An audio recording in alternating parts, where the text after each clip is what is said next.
Hello बच्चों, welcome to Excel. मैं हूं आपका बायोलॉजी एजुकेटर कार्तिक गोयल। तो बच्चों, आज हम बात करने जा रहे हैं आपके माइक्रोब्स इन इम्यून वेलफेयर के लेक्चर नंबर 2 के बारे में। तो कल हमने बात कर ली थी लेक्चर नंबर 1 में, जिसमें हमने खत्म कर लिया था आपका जो आपका कार्ड कैसे बनता है, लैक्टिक एसिड बैक्टीरिया, आपके जितने भी आपके क्या बोलते हैं, मैं आपको बताऊँ, लैक्टिक एसिड बैक्टीरिया के अलावा हम लोगों ने फर्मेंटेशन खत्म कर लिया था, एंटीबायोटिक्स खत्म कर ली थी। हमने देख लिया था कि किस तरीके से आपका एल्कोहल का प्रोडक्शन होता है। ये सब चीज़ें हमने कल की क्लास में खत्म कर ली थी। हमने सारे एंजाइम्स देख लिए थे, सारे जो है हमने यहाँ पर बायो एक्टिव एजेंट देख लिए थे। तो हमने सब कुछ कर लिया है। आज हमारे पास लास्ट के 2-3 टॉपिक बचते हैं। वो है आपका एक तो सीवेज ट्रीटमेंट प्लांट है ना, एक गंगा या एक्शन प्लांट, ठीक है। दूसरा आपका जो आता है इसके अंदर थर्ड वाला जो आएगा बायोगैस प्लांट आएगा, और कुछ बायो कंट्रोल एजेंट जो आपके एग्रीकल्चर यूज में आते हैं, उस चीज को हम लोग यहाँ पर खत्म करने वाले हैं। तो ये चैप्टर आपके इस लेक्चर के अंदर खत्म हो जाएगा। तो शुरुआत करते हैं बिना किसी देरी के आपके लेक्चर नंबर 2 के बारे में, जिसके अंदर सबसे पहले बात करेंगे माइक्रोब्स इन सीवेज ट्रीटमेंट, दूसरा microbes in production of biogas, फिर हम बात करेंगे microbes as bio fertiliser and microbes as bio control agent के बारे में हम लोग देखने वाले हैं, ठीक है। सबसे पहले बात करते हैं हम लोग सीवेज ट्रीटमेंट प्लांट क्या होता है। Sewage treatment plant, what is the meaning of sewage treatment plant, ठीक है। एसटीपी की बात करते हैं बच्चों, सीवेज ट्रीटमेंट प्लांट की, सीवेज ट्रीटमेंट प्लांट की बात करते हैं।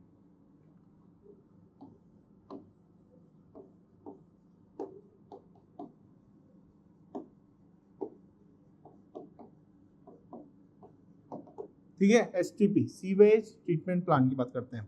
अब सबसे पहले सवाल ये उठता है कि सर सीवेज होता क्या है, सीवेज क्यों किया जाता है, इस चीज को आप समझिए।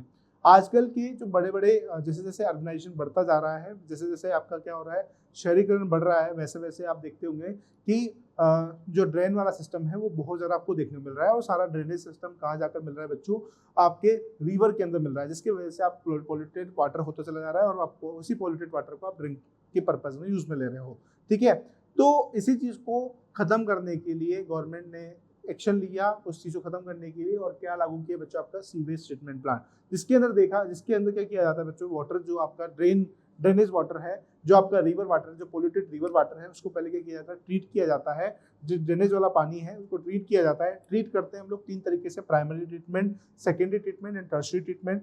3 तरीके से उसको ट्रीट करने के बाद उसको फिर या तो रिवर में डाल दिया जाता है, या फिर उसको एज अ ड्रिंकिंग वाटर के पर्पज में यूज में लिया जाता है, ठीक है।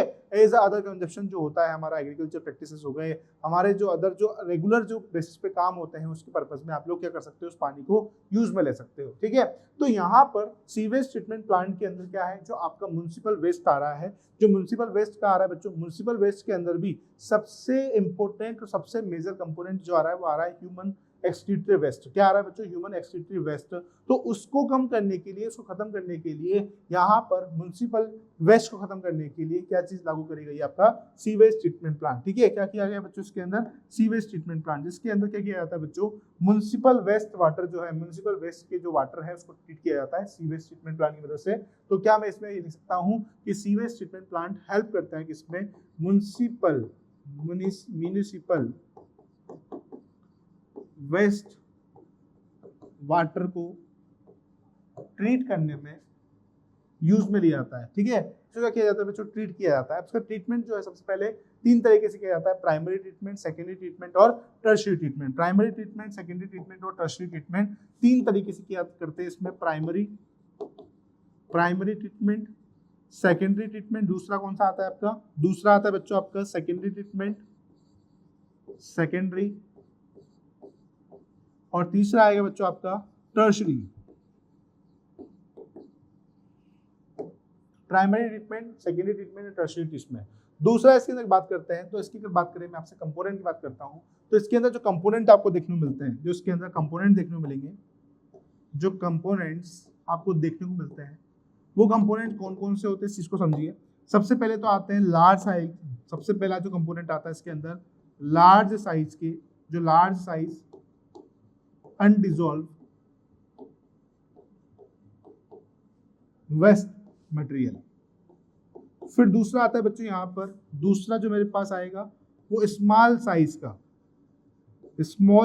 का अनडिजॉल्व वेस्ट मटेरियल आएगा। तीसरा ऐसा मटेरियल जो आपके चावल होते हैं, जो दाल होते हैं, उसके अंदर प्रेजेंट जो केमिकल होता है वो क्या होता है बच्चों, उसका घुल जाता है, मतलब कि डिजॉल्व मटेरियल आता है, जो कि डिजॉल्व पार्टिकल्स होंगे, जो डिजॉल्व मटेरियल होगा वो आपको देखने को मिलेगा। कौन सा मटेरियल, जो डिजॉल्व मटेरियल होगा जो कि डिजोल्व हो चुका है, डिजोल्व वेस्ट मटेरियल, वो भी आपका देखने मिलता है बच्चों इसके अंदर, आपको इसके अंदर देखने मिलते हैं कहाँ पर, आपके कंपोनेंट्स के अंदर। और लास्ट में आता है बच्चों आपके मिनरल न्यूट्रिएंट्स। फोर्थ कौन से आएंगे आपके, मिनरल न्यूट्रिएंट्स आते हैं। क्या आएगा बच्चों आपका, मिनरल न्यूट्रिएंट्स आएगा। तो आपको मेरी बात समझ में आ गई, ये चीज के लिए एक बार इसको लिख लो, फिर आगे बात करते हैं।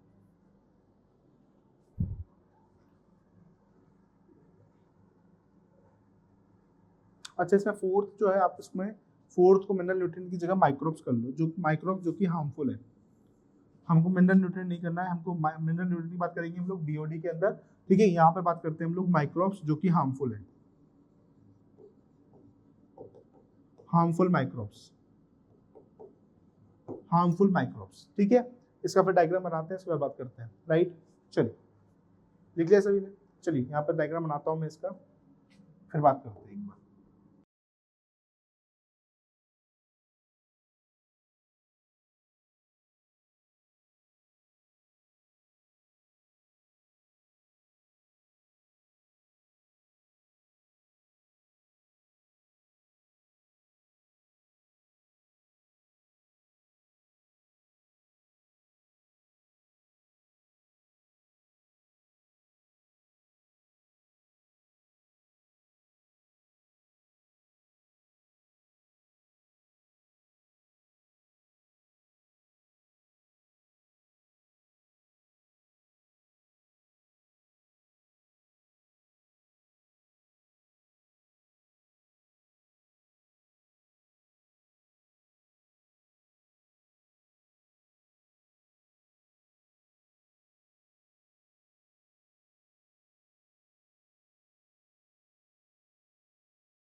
चलिए बच्चों, ये है आपका पूरा टैंकर डायग्राम, ठीक है।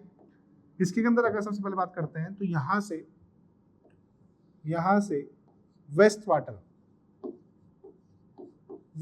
को एंट्री करवाई जाती है। कौन सा वाटर, जो वेस्ट वाटर है, वेस्ट वाटर की एंट्री करवाई जाएगी। कौन से वाटर की एंट्री करवाई जाएगी, वेस्ट वाटर की, ठीक है। तो यहाँ पर सबसे पहले जो स्टेप होगा, जो पहला स्टेप होगा बच्चों, वो होगा आपका सिक्वेंशियल फिल्ट्रेशन।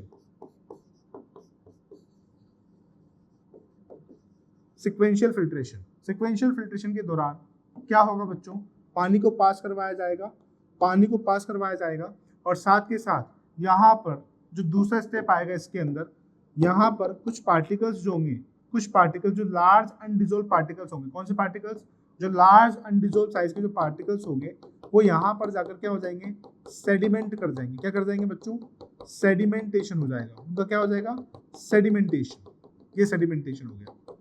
क्या होगा ये, सेडिमेंटेशन के दौरान जो भी लार्ज साइज के जो पार्टिकल्स होंगे, इसका हो गया सेडिमेंटेशन। सेडिमेंटेशन के दौरान लार्ज साइज के जो अनडिसॉल्व पार्टिकल्स हैं, कौन से, लार्ज साइज के जो अनडिसॉल्व पार्टिकल्स थे, वो क्या हो गए, आपके यहाँ पर आकर रुक गए, ठीक है। अब अगर बात करते हैं यहाँ पर, तो आगे अब पानी को क्या करवाया जाएगा बच्चों, जो पानी है उसको पास करवाया जाएगा यहाँ पर, इस तरीके से यहाँ पर लाया जाएगा। कहाँ पर, सेकेंडरी टैंक के अंदर। यह है बच्चों आपका प्राइमरी टैंक। कौन सा टैंक है, प्राइमरी टैंक है। प्राइमरी टैंक के अंदर किसी प्रकार से कोई भी माइक्रोब्स का यूज नहीं किया जाता है। इस दौरान सिर्फ और सिर्फ आपका क्या किया जाएगा, जो आपका वेस्ट वाटर आ रहा है उस वेस्ट वाटर में से जो लार्ज अनडिजोल्व साइज के जो मटेरियल है, स्मॉल जो अनडिजोल्व साइज के मटेरियल है, उसको सिर्फ और सिर्फ यहाँ पर क्या किया जाता है बच्चों, अलग किया जाता है। ठीक है, और यहाँ पर ये जो टैंक आपको दिखाई दे रहा है ये है आपका सेकेंडरी टैंक। कौन सा टैंक है? Secondary tank. ये टैंक है, ठीक है, ये T1 है, ये T2 है, और ये क्या है बच्चों आपका T3 है। ठीक है, T1, T2 और T3, T1, T2 और 3, यहां तक समझो। ठीक है, अब अगर मैं आपसे बात करता हूं तो यहां से जो पानी इसके अंदर डाला जा रहा है, सेकेंडरी टैंक के अंदर जो पानी सेकेंडरी टैंक के अंदर डाला जा रहा है, इसको बोलते हैं हम लोग क्या, आपका primary effluent. Primary effluent, primary effluent. ठीक है, और ये जो है ये क्या बच गया आपका, प्राइमरी स्लज। कौन सा स्लज हो गया ये? Primary sludge. प्राइमरी स्लज का एज यूजुअल कोई रोल नहीं होता है, कोई काम नहीं होता है। ठीक है, जो भी काम होगा वो किसके बाद होगा, यहाँ पर प्राइमरी ट्रीटमेंट किया गया। प्राइमरी ट्रीटमेंट के अंदर जो वेस्ट वाटर आया, उस वेस्ट वाटर में से जो आपका अनडिसॉल्व मटेरियल था, चाहे वो लार्ज मॉलिक्यूल हो चाहे वो आपके स्मॉल मॉलिक्यूल्स हो, उसको क्या किया जाता है, यहाँ पर फिल्टर किया जाता है। फिल्टर में सबसे पहले सिक्वेंशियल फिल्ट्रेशन किया जाएगा। सिक्वेंशियल फिल्ट्रेशन के दौरान जो लार्ज मॉलिक्यूल होंगे वो अलग हो जाएंगे और छोटे छोटे मॉलिक्यूल जो अनडिसॉल्व है वो आगे बढ़ेंगे। जैसे जैसे आगे बढ़ते जाएंगे वैसे वैसे यहाँ पर क्या होगा, उसका सेडिमेंटेशन होगा, क्षमता जाएगा पानी, क्या होता चला जाएगा, पानी जो होगा सेडिमेंटेशन हो जाएगा। जब सेडिमेंटेशन हो जाएगा तो आगे जो पानी बचेगा जिसके अंदर अब कौन से मटेरियल बचे हुए हैं, एक तो माइक्रोब्स बचे हुए हैं, हार्मफुल माइक्रोब्स, और दूसरा क्या बचा हुआ है बच्चों इसमें से, दूसरा बचा हुआ है इसमें आपका क्या बोलते हैं इसका, दूसरा बचा हुआ है इसमें आपका जो आपके क्या बोलते हैं, जो आपके डिसॉल्व मटेरियल्स हैं वो बचे हुए हैं इसके अंदर। अब क्या होगा, इसको बोलते हैं हम लोग प्राइमरी इफ्लुएंट। जो प्राइमरी इफ्लुएंट है, यहाँ पर जो प्राइमरी इफ्लुएंट है इसको क्या किया जाएगा बच्चों, आगे पास करवाया जाएगा। कहाँ करवाया जाएगा, पास, सेकेंडरी टैंक के अंदर। ठीक है, अब अगर बात करता हूं मैं आपका, जो आपका T1 टैंक होता है इसको बोलते हैं हम लोग कौन सा टैंक, एरेशन टैंक। कौन सा टैंक है बच्चों, ये आपका एरेशन टैंक। जो T1 टैंक होता है वो टैंक होता है आपका एरेशन टैंक। कौन सा टैंक है बच्चों, एरेशन टैंक है। दूसरा अगर बात करते हैं T2 जो है आपका settling tank. Which one tank is settling tank. और तीसरा होता है आपका anaerobic sludge digester. Anaerobic sludge digester. अब देखो होता क्या है, इस चीज को आप समझते चलो।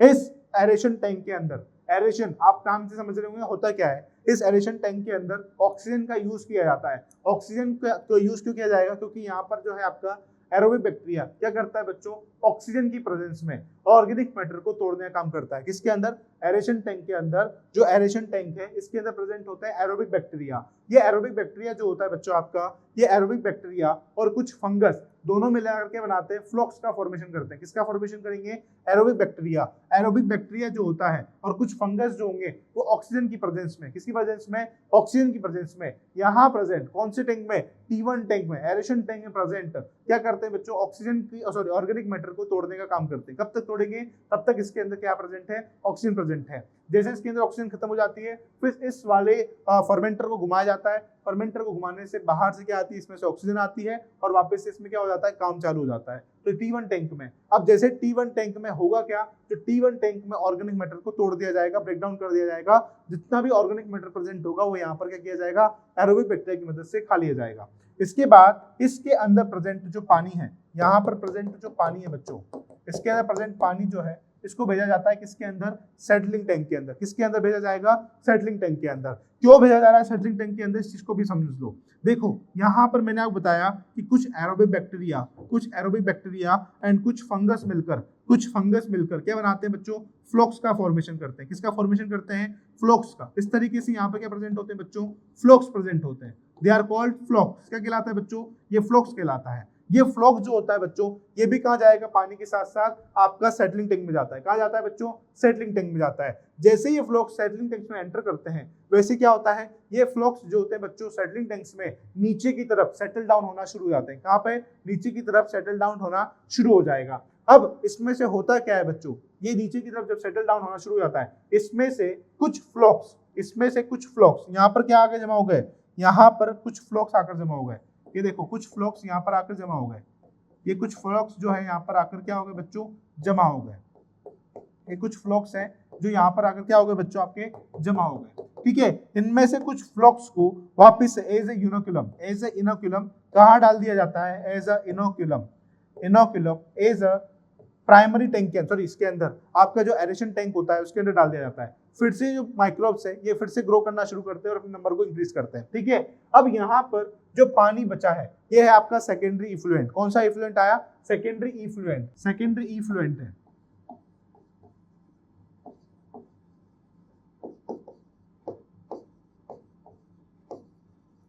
सेकेंडरी इफ्लुएंट क्या बोलते हैं बच्चे इसको, सेकेंडरी इफ्लुएंट। ठीक है, अब ये जो सेकेंडरी इफ्लुएंट है इसको या तो कहाँ डाला जाएगा, रिवर में डाल दिया जाएगा या फिर इसको एज अ यूज में लिया जाएगा। बाद में बचता है आपका कौन सा, ये फ्लोक्स को कहाँ डाल दिया जाता है, एरोबिक सेल्स डाइजेशन में। जो फ्लोक्स होंगे इसको डाल दिया जाता है कहाँ पर, एरोबिक सेल्स डाइजेशन में यूज में लिया जाता है। इन फ्लोक्स को डाल दिया जाता है एरोबिक सेल्स डाइजेशन में यूज में ले लिया जाता है और बाद में इन एरोबिक सेल्स डाइजेशन की मदद से आप लोग क्या कर सकते हो, अच्छा खासा फर्टिलाइजर का फॉर्मेशन कर सकते हो। तो इस तरीके से क्या है बच्चों, आपका ये है आपका पहला स्टेप। आपको बता देता हूँ सबसे पहले स्टेप में क्या हो रहा है, मैं लिखवा भी देता आपको। जो पहला स्टेप है इसके अंदर, फर्स्ट स्टेप, पहला स्टेप ये है प्राइमरी ट्रीटमेंट। प्राइमरी ट्रीटमेंट के दौरान क्या हो रहा है, इस चीज को देखो। सबसे पहले जो वेस्ट वाटर है, waste water send into primary tank. In primary tank, three processes involved. Two processes are involved. Two processes are involved. कौन कौन सी प्रोसेसेस इन्वॉल्व है बच्चों यहाँ पर, पहला process sequential filtration and after sequential filtration दूसरा process से sedimentation। ठीक है, दोनों प्रोसेस के बाद after both process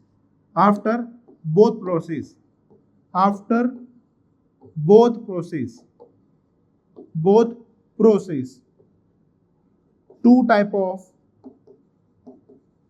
of components are remain। कौन कौन से हैं, पहला है आपका फर्स्ट जो कंपोनेंट बचता है वो है आपका primary effluent.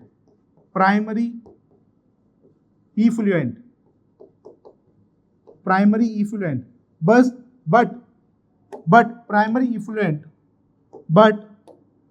But primary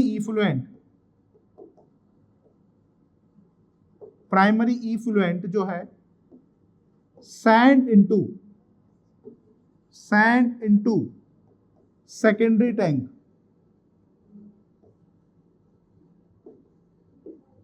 and last जो सेकंड बचता है इसके अंदर वो है आपका, जो सेकंड है वो है आपका प्राइमरी स्लज। क्या यहां तक समझ में आ गया? फिर दूसरे में क्या हो रहा है, फिर बात आती है सेकेंडरी टैंक की। सेकेंडरी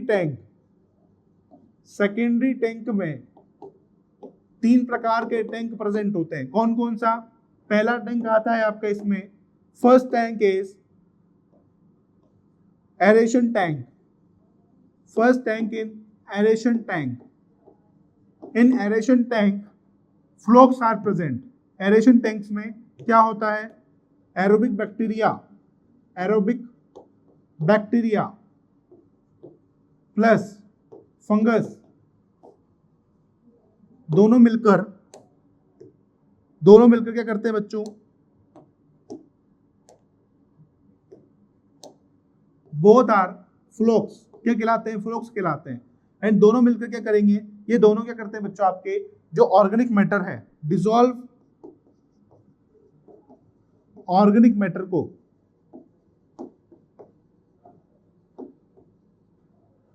डाइजेस्ट करने का काम करते हैं। Digest in presence of oxygen की प्रेजेंस में। कब तक, ऑक्सीजन की प्रेजेंस में। दूसरा आता है इसके अंदर सेटलिंग टैंक। दूसरा आता है सेटलिंग टैंक। सेटलिंग टैंक में क्या हो रहा है? सेटलिंग टैंक के दौरान, जो सेटलिंग टैंक है इसके दौरान क्या होता है बच्चों? सबसे पहली चीज, flux sediment into the tank and inoculum of flux are sent into aeration tank। ठीक है। अगला देखो, अगला क्या हो रहा है? अगला आता है आपका टर्शरी ट्रीटमेंट।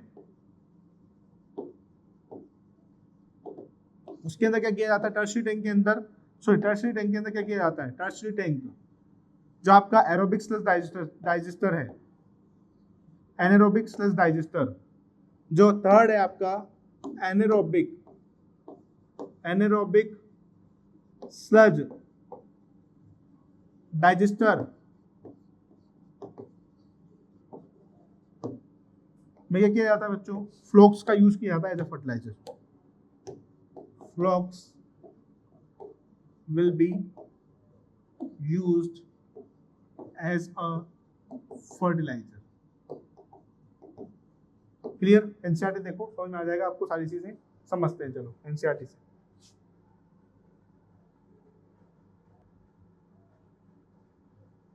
देखिए बच्चों, एनसीईआरटी क्या कह रही है, समझो।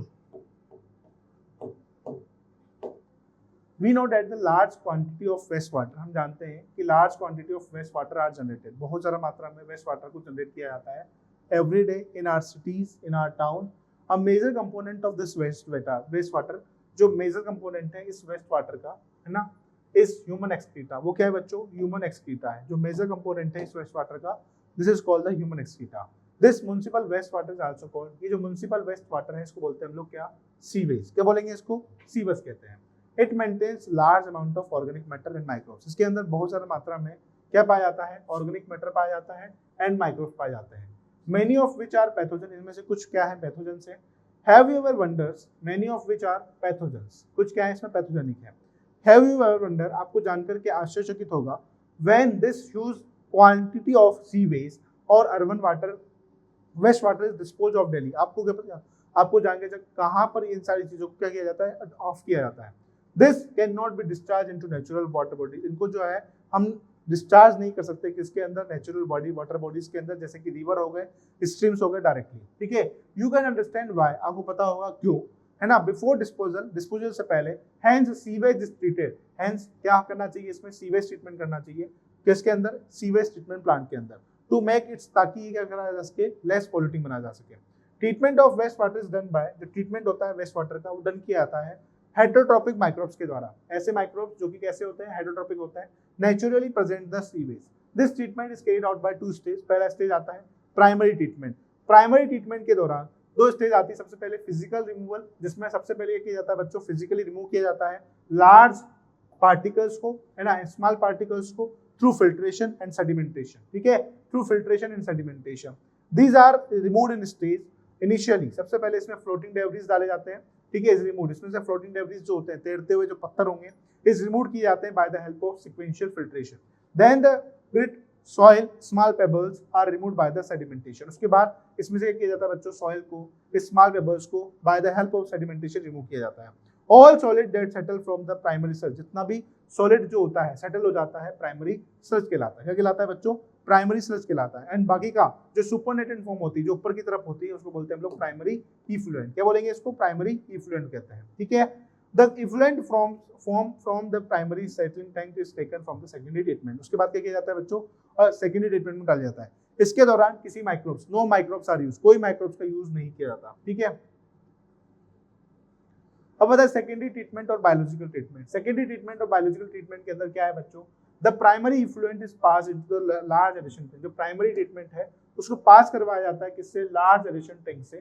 ठीक है, where it is constantly agitated mechanically and air is pump. देखो आपने देखा होगा कि इस मान लीजिए कि कोई आप इसके अंदर क्या होता रहता है कि जैसे कि ये जो है एक रोड है और इस रोड के नीचे की तरफ लगा हुआ है पंखा, ठीक है, बार बार इसको क्या किया जाएगा, बार बार नीचे किया जाता है, ठीक है, जिसकी वजह से क्या होता है बच्चों, पंखा घूमता है और पंखा जब घूमेगा, जब ये जो आपका फैन होगा ये नीचे की तरफ घूमेगा, उस टैंक के अंदर घूमता है तो क्या होता है बच्चों, बाहर से एयर को अंदर लेता है, जिसकी वजह से उस पानी के अंदर क्या होती है बच्चों, आपकी ऑक्सीजन डिमांड बढ़ जाती है। This allow vigorous growth of, जिसकी वजह से क्या होती है, जो एरोबिक माइक्रोब्स होते हैं जिसको बोलते हैं हम लोग फ्लोक्स, उसकी ग्रोथ विग्रसली बढ़ने लगती है। Masses of bacteria associated with the fungus, ऐसा मासेस जिसमें क्या है, एसोसिएटेड है किसके साथ, फंगस के साथ, फंगल फिलामेंट के साथ। बैक्टीरिया एसोसिएटेड, जो बैक्टीरिया है associated fungal filament to form the base like structure. While growing these microbes, इस माइक्रोब्स की ग्रोथ के दौरान consume the major part of organic matter, इस माइक्रोब की ग्रोथ के दौरान बहुत ज्यादा मात्रा में ऑर्गेनिक पार्ट को क्या किया जाता है बच्चों, कंज्यूम किया जाता है। दिस सिग्निफिकेंटली रिड्यूस, जिसकी वजह से BOD, biochemical oxygen demand decrease हो जाती है ऑफ द एफ्लुएंट। बीओडी का मतलब होता है कि the amount of oxygen that would be consume, ठीक है, जितना अमाउंट ऑफ ऑक्सीजन जो है उसको कंज्यूम किया गया है उसको बोलते हैं हम लोग BOD, the amount of oxygen that would be consumed if all the organic matter in 1 liter of water were oxidized by the bacteria, ठीक है, तो ये आपका क्या है, बीओडी है। The sewage water is treated till the BOD, जो sewage water होता है उसको बीओडी तक क्या किया जाता है बच्चों, बीओडी तक इसको बच्चों इसको क्या करते हैं हम लोग, ट्रीट करते हैं। The BOD test measure that uptake of the oxygen by the microorganism in sample of water, thus indirectly BOD को मेजर किया जाता है। इनडायरेक्टली जो BOD होती है उसको मेजर किया जाता है organic matter present in the water. The greater the BOD, जितना ज्यादा वाटर वेस्ट वाटर के अंदर BOD होगा उतना ज्यादा क्या होगा बच्चों, वाटर पॉल्यूटेंट होगा। बायोकेमिकल ऑक्सीजन डिमांड जितनी ज्यादा होगी उतना ही ज्यादा क्या होगा बच्चों, क्योंकि वेस्ट वाटर के अंदर हमको पता है कि लेस ऑक्सीजन होती है, इसलिए यहाँ पर बोला गया है कि जितना ज्यादा वो वाटर के अंदर ऑक्सीजन डिमांड करेगा उतना ही क्या होगा, वाटर पॉल्यूटेड होगा। ये है देखो इस तरीके से क्या करते हैं बच्चे, इसके अंदर ट्रीटमेंट चलता रहता है, ठीक है।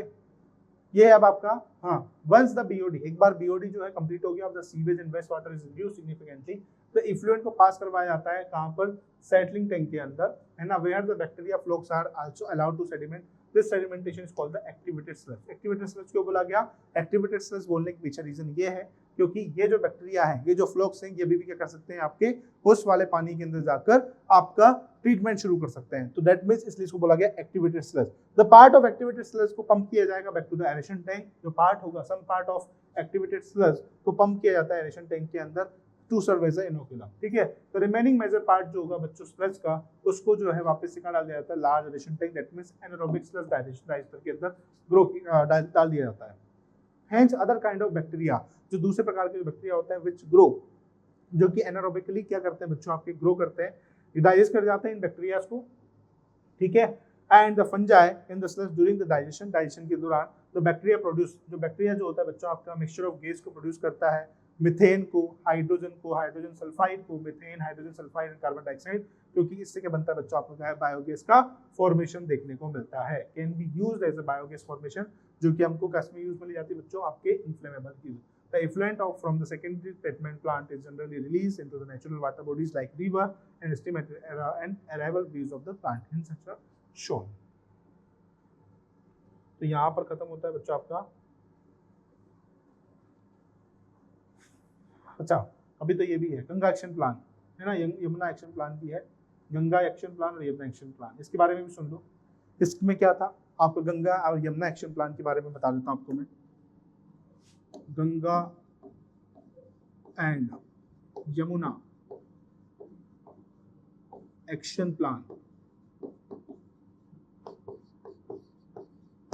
इसकी भी सुन लो। इसमें भी क्या था, जैसे मान लीजिए यहां पर इस जगह पर कोई रिवर है, ठीक है, इस रिवर के अंदर, इस रिवर में यहां से यहां पर काफी सारे घर बने हुए हैं और यहां पर क्या लगी हुई है बच्चों, एसटीपी लगी हुई है, ठीक है, और यहां पर क्या बने हुए हैं, काफी सारे घर बने हुए हैं,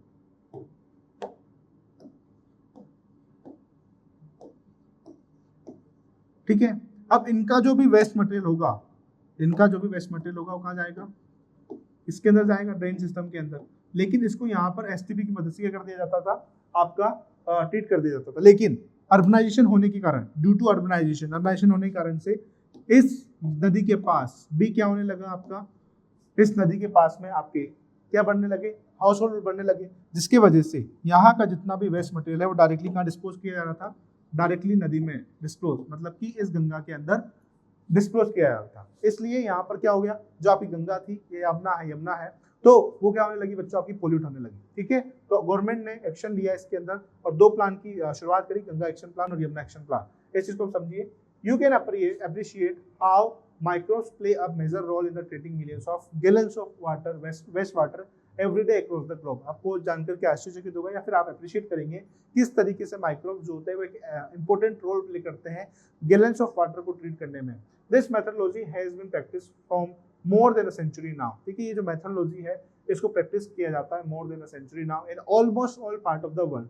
till date no man made technology have been able to rival the microbial treatment of sewage. अभी के टाइम पर किसी प्रकार से कोई मैन-मेड टेक्नोलॉजी ऐसी नहीं है जो कि इस माइक्रोबियल ट्रीटमेंट ऑफ सीवेज को बना सके। You are aware that due to the increase urbanisation के चलते sewage is being produced in large quantity than even before. However the number of sewage treatment plants has not increase even the treatment such as large quantity. ठीक है, फिर क्या किया गया बच्चों इसके अंदर, so the untreated sewage is often discharged directly into the river, leading their pollution and increase the wastewater, मतलब waterborne disease है। The Ministry of Environment and Forest ने जो मिनिस्ट्री है एनवायरमेंट एंड फॉरेस्ट की have initiate the Ganga and Yamuna action plan.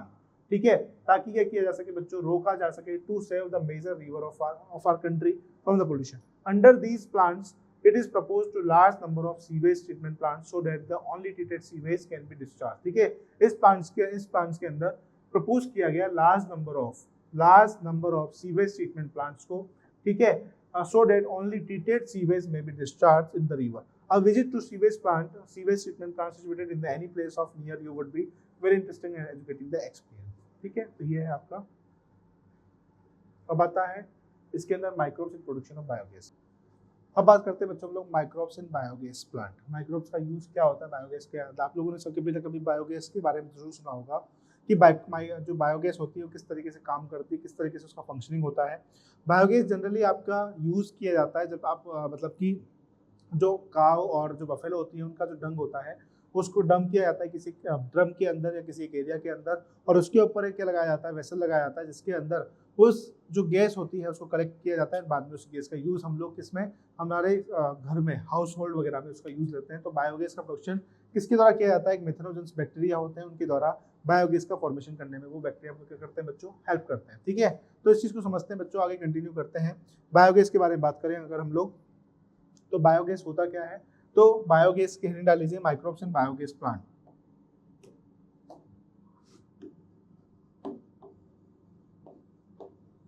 Microbes in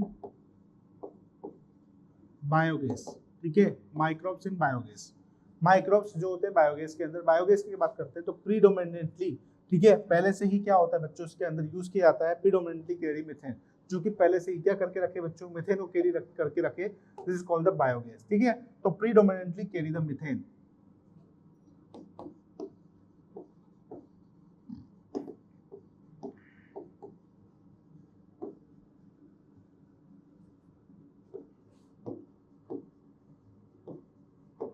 predominantly carry करे methane को, this is called the biogas. क्या कहलाएगा बच्चों, ये आपका बायोगैस कहलाता है। इसके अंदर सबसे ज्यादा अमाउंट में क्या प्रेजेंट होता है, आपका CH4 प्रेजेंट होगा। जो मीथेन होता है वो सबसे ज्यादा CH4, इसके अंदर मैक्सिमम अमाउंट में CH4 प्रेजेंट होता है। क्या प्रेजेंट होता है, CH4 सबसे ज्यादा अमाउंट प्रेजेंट होता है। उससे कम इसके अंदर होगा आपका CO2 देन H2। ठीक है, इसके अंदर क्या प्रेजेंट होता है, CO2 और H2 प्रेजेंट होता है। अगर मैं आपसे बात करता हूँ बच्चों माइक्रोब्स इन बायोगैस के अंदर, तो बायोगैस के अंदर आप क्यों ही काव डंग का ही क्या वेस्ट मटेरियल यूज करते हो, क्योंकि उनके जो काव डंग का जो वेस्ट मटेरियल होता है उसके अंदर प्रेजेंट होता है अनडाइजेस्टेड सेलुलोज पार्टिकल्स प्रेजेंट होते हैं। क्या प्रेजेंट होते हैं, जो काव और डंग का, जो काव और डंग होती हैं, जो सॉरी काव और बफेलो, काव एंड बफेलो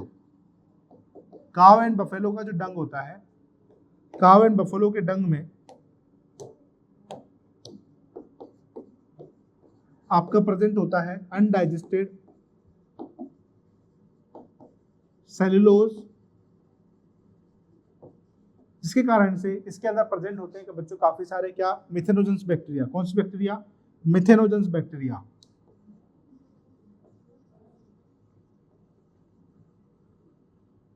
और यही मिथेनोजेंस बैक्टीरिया जो होते हैं बच्चों उसको क्या करने में हेल्प करते हैं? डाइजेस्ट करने में हेल्प करते हैं और मीथेन गैस का प्रोडक्शन करने में हेल्प करेंगे। एक बार देखिएगा इस चीज को समझिए। माइक्रोब्स इन बायोगैस के अंदर बात करते हैं सबसे पहले।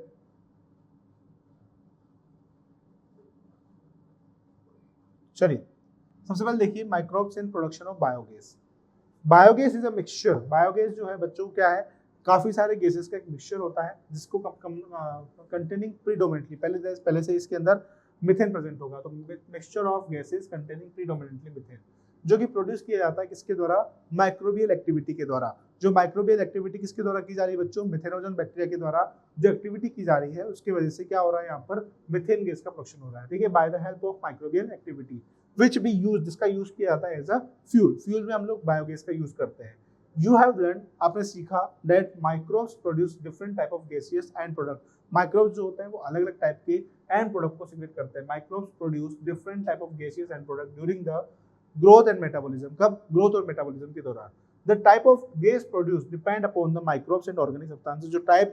जो गैस जिस टाइप की प्रोड्यूस की जा रही है वो डिपेंड करती है किसके ऊपर? Microbes and the organic substrate के ऊपर दैट यूटिलाइज, जो कि यूटिलाइज किया जाना है।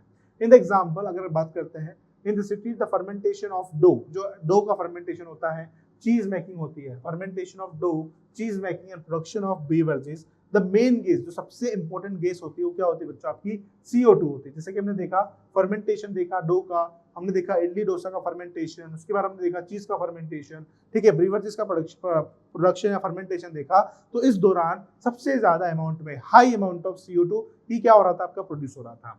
However, certain bacteria which grow anaerobically, जिसके अंदर क्या होते हैं बच्चों? इसके अंदर सर्टेन कुछ बैक्टीरिया एनारोबिकली ग्रो करते हैं। कौन से बैक्टीरिया बच्चों? ये archaebacteria on cellulosic material produce large amount of methane along with CO2 and H2, जिसके कारण से क्या होता है? बहुत ज्यादा मात्रा में methane with CO2 and H2 का प्रोडक्शन होता है।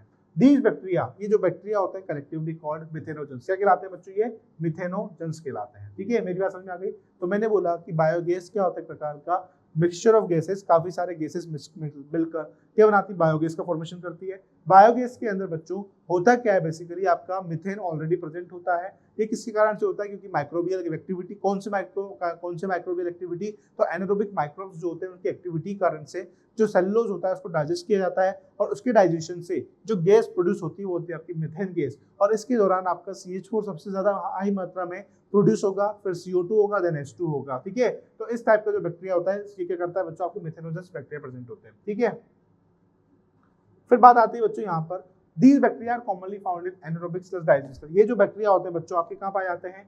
anaerobic। These bacteria are commonly found in the anaerobic sludge digestion during the sewage treatment। Sewage treatment के दौरान anaerobic sludge digestion में ये बैक्टीरिया पाए जाते हैं। These bacteria are also present in the, ये बैक्टीरिया कहाँ प्रेजेंट होते हैं बच्चों? जो रूमन ऑफ, हमने देखा था जो मिथेनोजन पढ़ा था हमने बायोलॉजिकल क्लासिफिकेशन के दौरान, तो उस दौरान देखा कि मिथेनोजन बैक्टीरिया प्रेजेंट होते हैं जो कैटल होंगे, कैटल के रूमिनेंट एनिमल। जो रूमिनेंट एनिमल का मतलब होगा कि स्टमक जो होगा बच्चों, जहां पर वो सेलुलोज को डाइजेस्ट करते हैं, वहां पर उनका सेलुलोज डाइजेस्ट करने में जो बैक्टीरिया हेल्प करता है वो होता है आपका methanogen bacteria. These bacteria are also present in the rumen as a part of stomach of cattle. A lot of cellulosic material, जो lot of काफी सारा cellulosic material present होता है in the food of cattle is also present in the rumen। जो कहाँ present होगा बच्चों? rumen में present होगा। In rumen these bacteria help, rumen के अंदर ये बैक्टीरिया क्या करता है बच्चों? सेलुलोज का ब्रेकडाउन करने में हेल्प करता है और इंपॉर्टेंट रोल प्ले करता है किसके अंदर? न्यूट्रिशन देने में, किसको? कैटल को। ठीक है, डू यू थिंक, क्या आप जानते हो human being are able to digest the cellulose? इसका आंसर है नहीं, आप सेलुलोज को डाइजेस्ट नहीं कर सकते। Thus the excreta of dung of cattle commonly called the गोबर, जिसको बोलते हैं जिसके अंदर बहुत ज्यादा मात्रा में क्या पाए जाते हैं? आपके बैक्टीरिया पाए जाते हैं। ठीक है, गोबर rich in the bacteria. Dung can be used for generation of biogas called the commonly called the गोबर gas। क्या बोलते हैं बच्चों? इसको गोबर गैस कहा जाता है। The biogas plant consists of concrete tank। ये जो बायोगैस प्लांट होता है ये 10 से 15 मीटर है ना फिट का टैंक होता है। किसका बना होता है? सीमेंट का बना होता है और इसके ऊपर लार्ज बेसन लगा होगा। The biogas plant consist of concrete tank, जिसके अंदर 10 से 15 फीट जो होगा डीप होता है। In which biogas biowaste are collect, जिसके अंदर बायोवेस्ट को कलेक्ट किया जाता है। Biowaste are collected and slurry of the dung is fed, है ना। और फ्लोटिंग कवर, इसके ऊपर क्या लगा होता है बच्चों? एक फ्लोटिंग कवर लगा होता है देखो ये क्या है बच्चों, आपका 10 से 15 फीट का एक टैंक है। 10 से 15 फीट का क्या है बच्चों, टैंक है, जिसके अंदर क्या किया जाता है, काफी ज्यादा मात्रा के अंदर इसमें डाला जाता है आपका डंग। क्या डाला जाता है बच्चों, इसके अंदर डंग डाला जाता है, इकट्ठा किया जाता है। इसमें से जो डंग वाटर होगा ये स्लज है, और इसके ऊपर लगा होता है आपका फ्लोटिंग टैंक। फ्लोटिंग टैंक की मदद से ही क्या किया जाती है, गैस को पास करवाया जाता है। ठीक है।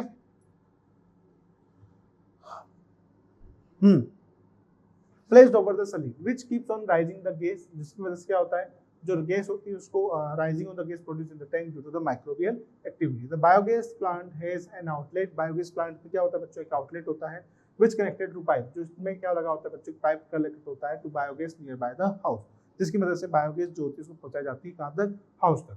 The spent slurry is remove, बाकी की जो बची स्लरी है उसको रिमूव किया जाता है थ्रू द आउटलेट, में भी यूज एज अ फर्टिलाइजर्स को यूज किया जाता है। Cattle dung is available large quantity in the rural area where cattle are used for the variety of purpose.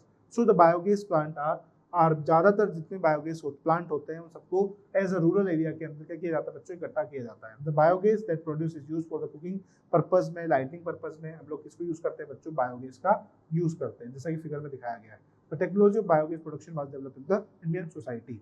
ठीक है, due to the efforts of Indian, किसके द्वारा की गई थी बच्चों, एक तो IARI Indian research agriculture institute, जो कि पहले पूसा में था, अभी दिल्ली में है, और दूसरा है खादी एंड विलेज, है ना, इंडस्ट्रीज कमीशन। दो लोगों ने, मतलब कि दो सोसाइटी ने मिलकर क्या किया था, आपका जो बायोगैस का प्रोडक्शन है उसमें हेल्प किया था। If you visited school nearby village or near a village, it would be very interesting to inquire if any biogas plant nearby, visit the biogas plant and learn out the किस तरीके से biogas का production होता है। ठीक है, तो यहाँ पर बायोगैस भी खत्म।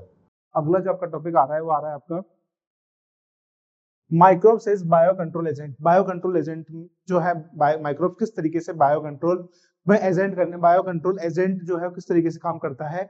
ठीक है, किस तरीके से उसमें माइक्रोब्स हेल्पफुल होते हैं बायो कंट्रोल एजेंट के लिए। तो सबसे पहले समझिएगा क्या कहता है एनसीईआरटी को समझेंगे इस चीज के लिए हम लोग, है ना।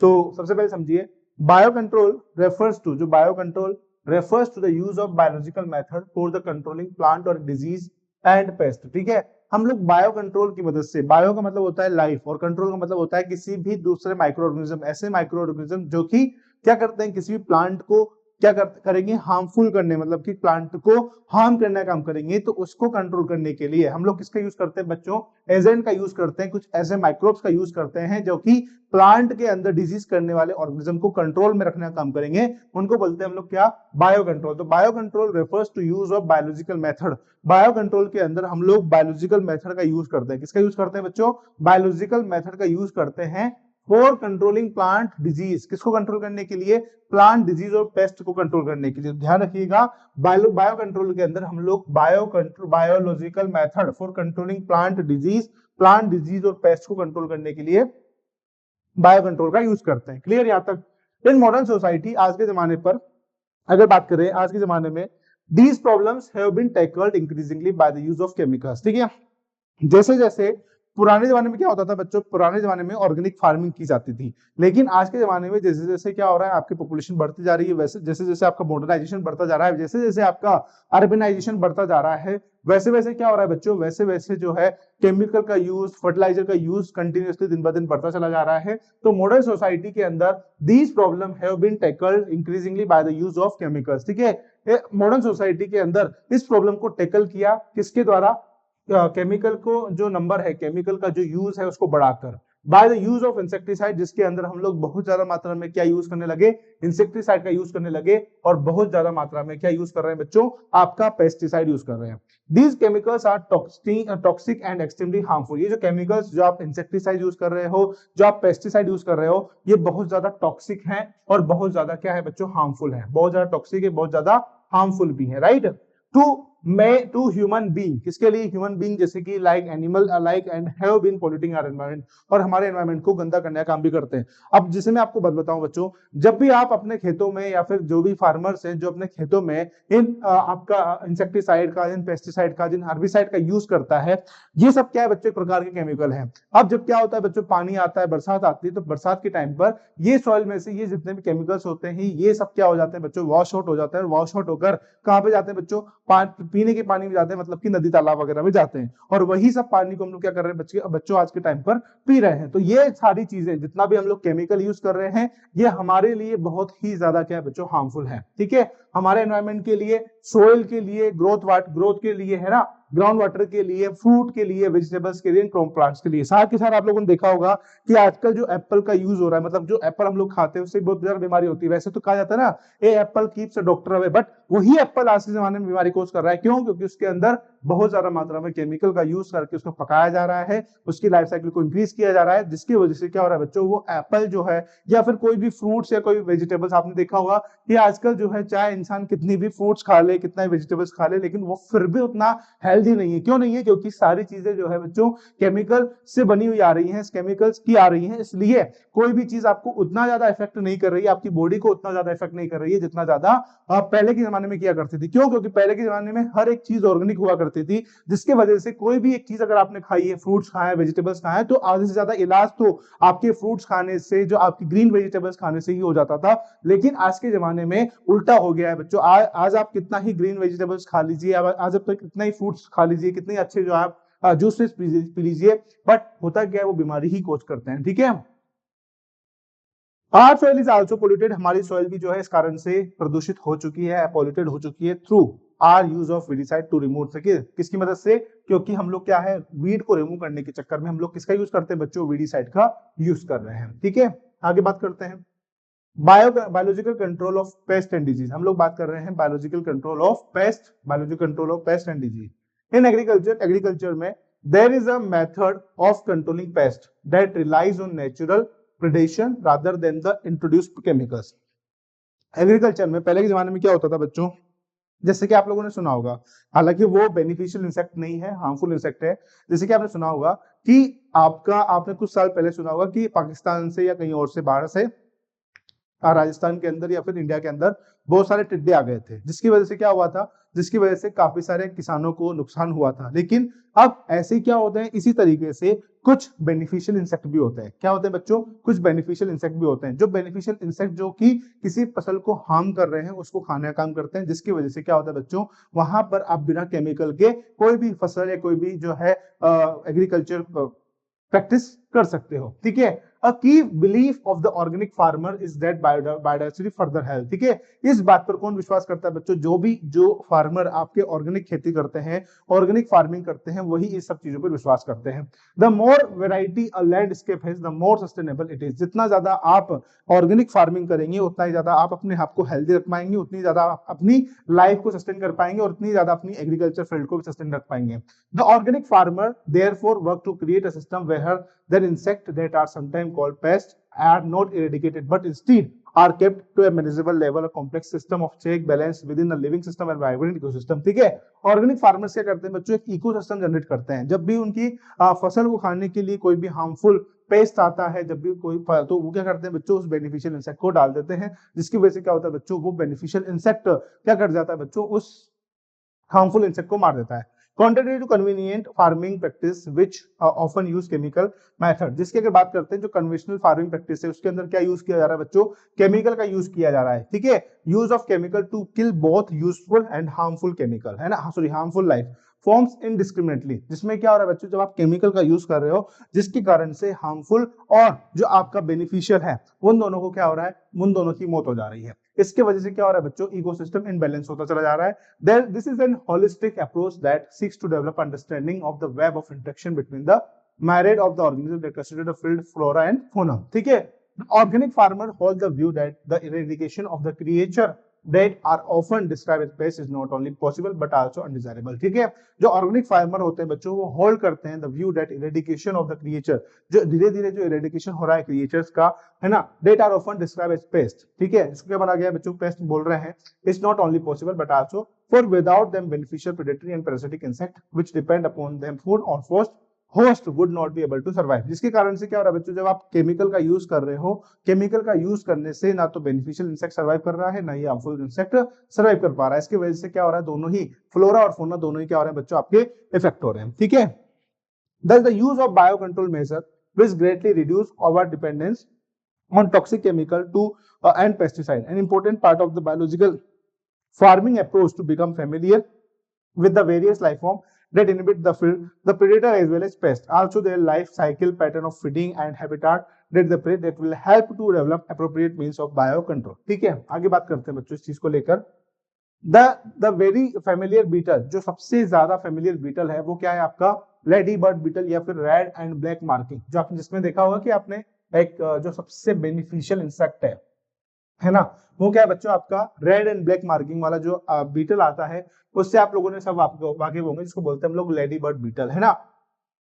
लेडी बर्ड क्या बोलते हैं इसको, lady bird. And the dragon flies, जो ड्रैगन फ्लाई आपने देखा होगा कि बरसात के दिनों में बहुत ज्यादा आपको देखने मिलती है, वो यूजफुल होते हैं ताकि हम लोग क्या किसको रिमूव कर सके बच्चों, एफिड्स को रिमूव करने के लिए, किसको रिमूव करने के लिए, एफिड्स को रिमूव करने के लिए आपके सबसे ज्यादा बेनिफिशियल और सबसे अच्छे बेनिफिशियल इंसेक्ट कौन से हैं बच्चों, एक तो लेडी बर्ड बीटल है और दूसरा कौन से बच्चा यहाँ पर ड्रैगन फ्लाई है। एंड द मॉस्किटो, किसको, एफिड्स और मॉस्किटो, इन दोनों को रिमूव करने के लिए दो इंसेक्ट सबसे ज्यादा हेल्पफुल है, वो है आपका लेडी बर्ड बीटल एंड आपका दूसरा कौन सा बच्चों, ड्रैगन फ्लाई।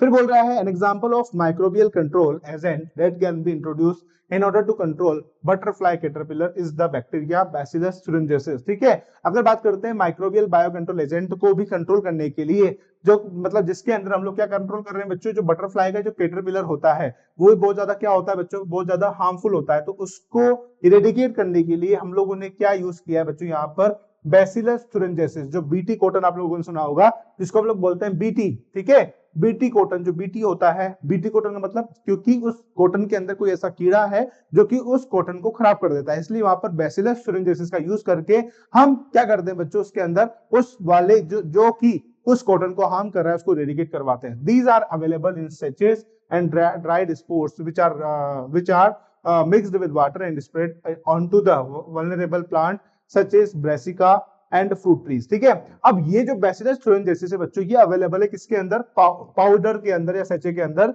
जो कि ड्राई स्पोर्ट्स की फॉर्म में है, जिसको मिक्स किया जाता है किसके साथ, वाटर के साथ, है ना, और स्प्रे कर दिया जाता है किसके ऊपर, वल्नरेबल प्लांट के ऊपर, जैसे कि होगा ब्रेसिकेसी, जो ब्रेसिकेसी आपका फूल गोभी आती है, पत्ता गोभी आती है, brassicaceae, and the fruit trees, किसके ऊपर बच्चों, फ्रूट ट्रीज के ऊपर। Where these are eaten by insect, जहां पर क्या करते हैं बच्चों, वहां पर जैसे कि अगर बात करते हैं कोई प्लांट है, उस प्लांट के ऊपर कोई भी इंसेक्ट लगा हुआ है, तो उसके ऊपर आप जाकर बीटी का स्प्रे कर दीजिए। अभी बीटी क्या करेगा बच्चों, बीटी छिड़क दिया आपने उस प्लांट के ऊपर, अब जैसे ही कोई भी इंसेक्ट या कोई भी जो होस्ट है वो आएगा, आकर इस किसको खाएगा बच्चों, इस लीफ को खाएगा, तो उसकी वजह से क्या होगा बच्चों, वो इंसेक्ट का जो लार्वा होगा उसके अंदर कौन एंटर कर जाएगा बच्चों, उसके अंदर एंटर कर जाता है बीटी। कौन एंटर कर जाएगा, बीटी एंटर कर जाता है।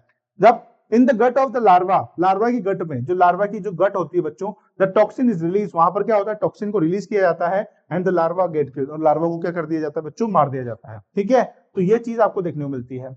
The bacterial disease will the kill the caterpillar, जो ये बैक्टीरियल डिजीज है इसके कारण से कौन किल हो जाता है बच्चों, कैटरपिलर किल हो जाता है। But the larvae other insect unharm, लेकिन जो लार्वे होते हैं बच्चों दूसरे इंसेक्ट के अनहार्म होते हैं, because of the development of method of genetic engineer in the last decade, और so the scientist have introduced BT thuringiensis toxin genes into the plant. Such plants are resistant, ये plant जो होते हैं बच्चों, such plants are resistant attacked by the insect pest. BT cotton is one such example, जो BT cotton है बच्चों वो इसका बहुत अच्छा एग्जाम्पल है। तो BT cotton is one such example which is being cultivated in some state of our country। ठीक है, तो ये आपको ध्यान रखना है।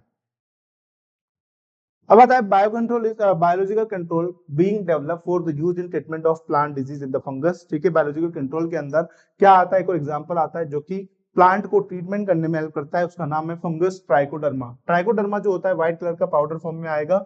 ट्राइकोडर्मा स्पीसीज जो कि फ्री लिविंग है, कैसी है बच्चों, ये फ्री लिविंग होती है, राइट, कैसा है बच्चों, ये फ्री लिविंग है। ये कैसा है बच्चों, जो ट्राइकोडर्मा होता है कैसा है बच्चों, फ्री लिविंग फंजाई है, जो कि बहुत कॉमनली देखने को मिलता है ना, that are very common in the root ecosystem, they are effectively bio control agent of several plant pathogen. ठीक है, तो ध्यान रखना, मैंने आपको तीन चीजें बताई है। सबसे पहले मैंने आपको बताया है कौन सा, आपका लेडी बर्ड बीटल, फिर दूसरा मैंने आपको बताया है यहाँ पर ड्रैगन फ्लाई, दोनों किसको, एफिड्स को और साथ के साथ मॉस्किटो को किल करने का काम करते हैं। अगर वही बात करते हैं तो जो आपका बटरफ्लाई या कैटरपिलर होता है उसके ऊपर क्या किया जाता है बच्चों, वो जिस प्लांट पे लगा होता है उस प्लांट के ऊपर बैसिलस thuringiensis का स्प्रे किया जाता है। बैसिलस thuringiensis जो है आपका सैशे की फॉर्म में प्रेजेंट है, इसको वाटर के साथ मिक्स करके उसको स्प्रे कर दिया जाता है। फिर वो क्या करता है बच्चों, यदि मान लीजिए कोई बटरफ्लाई कैटरपिलर उस लीफ को जाकर खाएगा तो ये जो बैसिलस thuringiensis है ये उसकी बॉडी के अंदर एंटर करेगा और उसकी जो गट होगी उसके अंदर जाकर परफोरेट करेगा, मतलब कि उसकी जो गट होगी ना उसमें परफोरेट कर जाएगा। परफोरेट करने की वजह से वो अगर कुछ भी खाएगा तो उसको डाइजेस्ट नहीं होगा, इसलिए जो होगा लास्ट एंड फाइनल स्टेज में जो बटरफ्लाई का कैटरपिलर होगा उसकी डेथ हो जाएगी। फिर आता है आपका एक फंगस आती है, इसका नाम है ट्राइकोडर्मा। जो ट्राइकोडर्मा होता है बच्चों ये बहुत ज्यादा कॉमनली यूज किया जाने वाला, रूट में पाया जाने वाला और साथ के साथ फ्री लिविंग है, जो कि किसमें हेल्प करता है बच्चों, आपके इफेक्टिवली यूज किया जाता है to control several plant pathogen को यूज करने में। फोर्थ आता है बच्चों यहाँ पर बक्लोवायरस। ठीक है, कौन सा वायरस आ रहा है, बक्लोवायरस। बक्लोवायरस आर पैथोजन। बक्लोवायरस क्या है बच्चों, एक प्रकार का पैथोजन है that attack insect and other arthropod, जो कि अटैक करता है किसके ऊपर बच्चों, जो कि अटैक करेगा इंसेक्ट के ऊपर और दूसरे आर्थ्रोपोड के ऊपर। द मेजोरिटी ऑफ बक्लोवायरस, सबसे ज्यादा बक्लोवायरस यूज किया जाता है बायो कंट्रोल एजेंट के रूप में। सबसे ज्यादा बक्लोवायरस का यूज किया जाता है बायो कंट्रोल एजेंट के रूप में इन द जीनस न्यूक्लियो पॉलीहेड्रोवायरस। किसकी सबसे ज्यादा यूज किया जाने वाला बक्लोवायरस ये है न्यूक्लियो पॉलीहेड्रोवायरस। कौन सा वायरस, न्यूक्लियो पॉलीहेड्रोवायरस का सबसे ज्यादा यूज किया जाता है। These virus are excellent candidate for the species specific. ये वायरस जो होता है बच्चों बहुत ज्यादा स्पीसीज स्पेसिफिक है, नैरो स्पेक्ट्रम इंसेक्टिसाइडल है application. They have been shown to no negative impact on plant. इस बक्लोवायरस का जिसके अंदर जो जीनस है वो कौन सा है, न्यूक्लियो पॉलीहाइड्रोवायरस, ये किसी प्रकार से कोई भी प्लांट को नुकसान नहीं पहुंचाता है। ठीक है, मैमल्स के ऊपर, बर्ड्स के ऊपर, फिश के ऊपर and even non target insect को किसी प्रकार से कोई भी नुकसान नहीं पहुंचाता है। ये सिर्फ और सिर्फ स्पीसीज स्पेसिफिक होता है। कौन सा होता है, स्पीसीज स्पेसिफिक होता है, क्योंकि इसका narrow spectrum insecticidal application use में करते हैं। ठीक है, दिस इज स्पेशली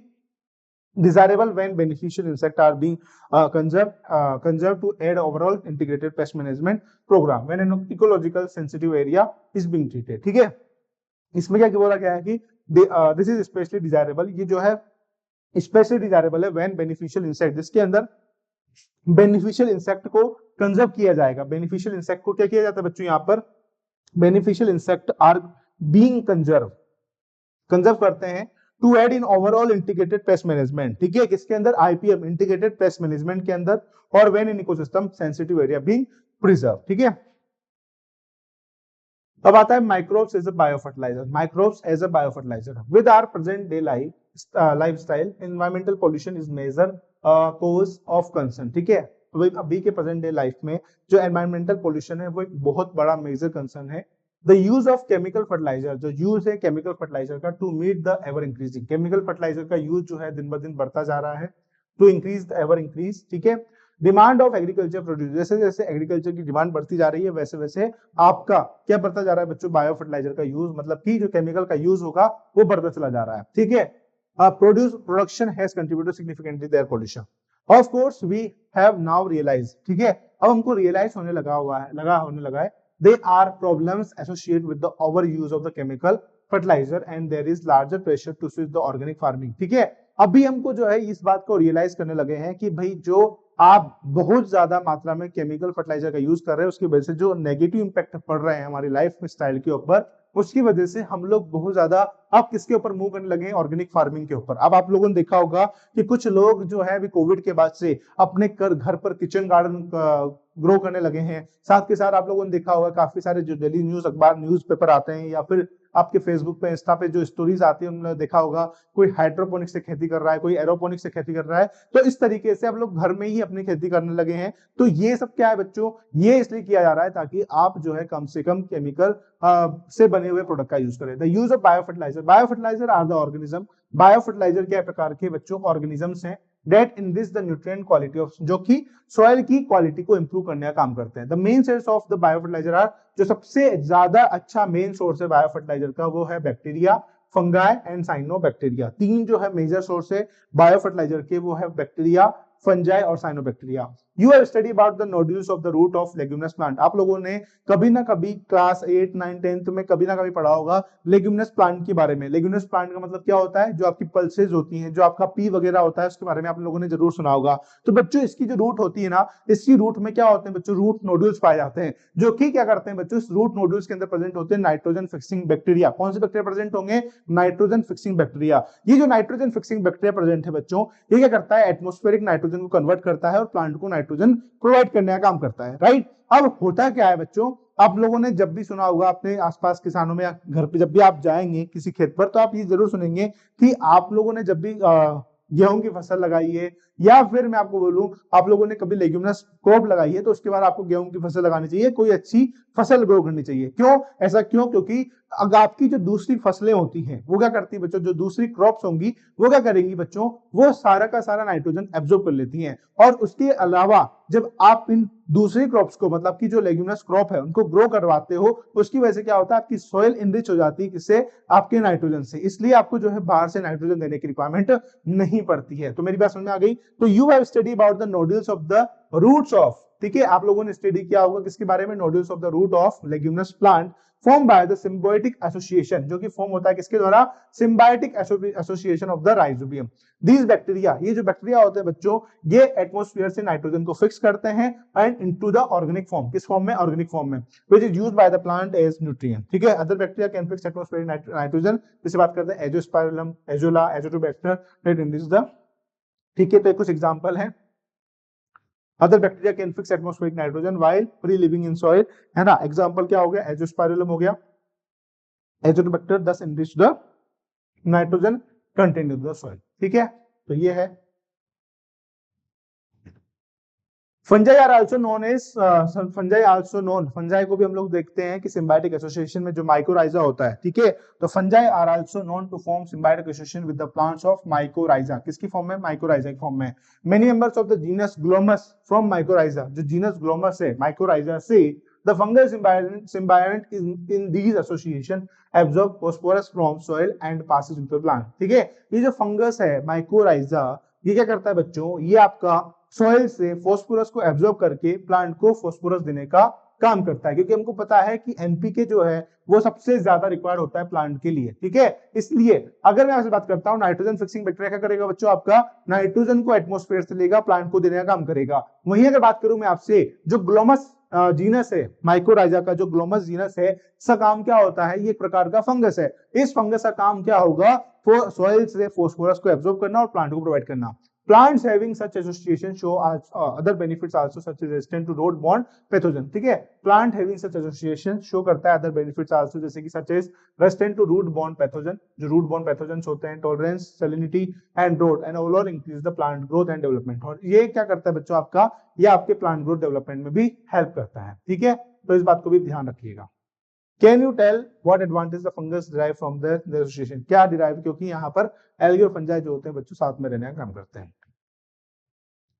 साइनोबैक्टीरिया और ऑटोट्रोपिक माइक्रोब्स, साइनोबैक्टीरिया जो है प्रकार का क्या है, ऑटोट्रोपिक माइक्रोब्स है। कैसा माइक्रोब्स है, cyanobacteria are also the autotrophic microbes widely distributed into the aquatic terrestrial environment, many of which can fix atmosphere है। कुछ जो है नोस्टॉक, एनेबिना नोस्टॉक जो है बच्चों, ऑसिलेटोरिया ब्रिवेरिस, ये क्या करता है बच्चों, जो आपका एटमॉस्फेयर होता है, जो वहां से क्या करता है बच्चों, एटमॉस्फेयर को फिक्स, सॉरी नाइट्रोजन को फिक्स करने का काम करता है, ठीक है। तो ये जो है साइनोबैक्टीरिया आल्सो ऑटोट्रोपिक माइक्रोब्स, जो कि वाइडली डिस्ट्रीब्यूटेड होते हैं किसके अंदर, एक्वाटिक एंड टेरेस्ट्रियल एनवायरनमेंट के अंदर, जिसमें क्या करते हैं बच्चों, ये फिक्स करते हैं एटमॉस्फेरिक नाइट्रोजन को। एनेबिना नोस्टॉक, एसिलेटोरिया ब्रिवेरिस जो एग्जांपल है।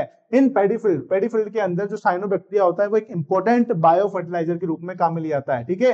तो इस बात को ध्यान रखिएगा, क्वेश्चन आता है यहाँ से कि पेडीफिल्ड के अंदर कौन सा बैक्टीरिया, तो cyanobacteria as a important bio fertiliser के रूप में काम में लिया जाता है। Blue green algae are also added organic matter, blue green algae को, जो आपका ब्लू ग्रीन एल्गी कौन है, cyanobacteria also called blue green algae, उसको भी एज अ ऑर्गेनिक मैटर हम लोग सॉइल की फर्टिलिटी को इंक्रीज करने में हेल्प मतलब यूज में लेते हैं। Currently in our country number of bio fertiliser are available, हमारी कंट्री में अभी के टाइम पर बहुत सारे बायो फर्टिलाइजर अवेलेबल है commercially in the market, and farmers they regularly in their field to replenish soil nutrients, ताकि सॉइल के अंदर से जो न्यूट्रिएंट की कमी आई है उसको दोबारा से हम लोग ला सकें, and to reduce the dependence on the chemical fertilisers, right. तो ये था बच्चों आज का आपका टॉपिक, ठीक है। आई होप सो कि आपको समझ में आ गया होगा, आपको समझ में आ गया होगा एसटीपी क्या क्या होते हैं। तो एसटीपी बहुत ज्यादा इंपॉर्टेंट है, एसटीपी के बारे में एसटीपी आपको क्लियर हो गया होगा, ठीक है। STP sewage treatment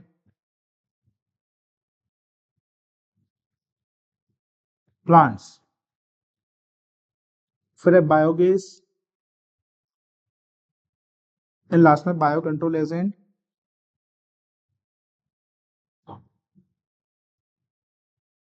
and bio fertiliser.